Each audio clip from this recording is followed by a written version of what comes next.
Hey there friends, it is me, HLModTech, and I'm back with the second part of our bulletin board. Today I'm showing you how I made the words that we also cut out with the Glowforge and simply stapled on. So my friends, let's get cracking.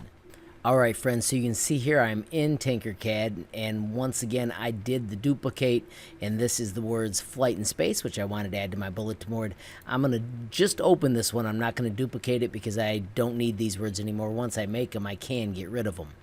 Once again, you can see that this is my template where we've got the grid set to the magic 450 by 275 that fits our Glowforge. So when you play in this, once again I went to the all shapes and I chose, I think it's page number 2, and that's where we get the sweet script. So that's what this is. These are two pieces grouped together, and let me show you why. If I just move this over and instead of having light, I'm going to make it say flight. See how the F is broken apart? The other letters were all awesome. So what I did was I simply did the F separate, and then I moved it physically where I wanted. Got it lined up just the way I thought was perfect. And when I group them, that is now one piece that can be saved as an SVG.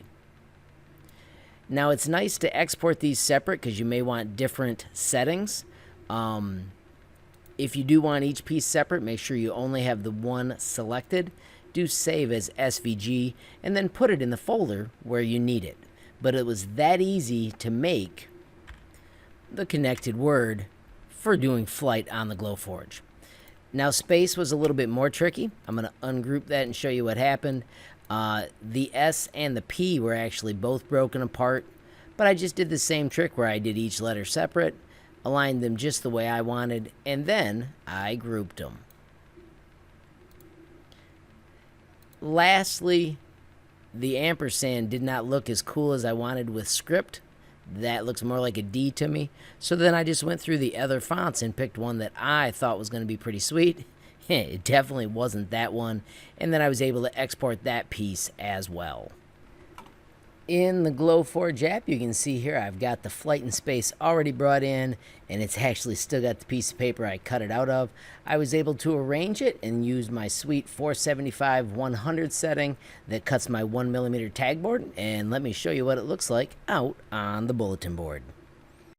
Alrighty friends, so there you can see the flight in space and how easily it attached to the screen. I mean, shoot, a couple staples and boom. You can see I did the same technique with that cardboard as well. It's so fast, it's so quick, and as a teacher, there's just never enough time in the day for all the projects I want to do, and so I am just so pleased with how well it works.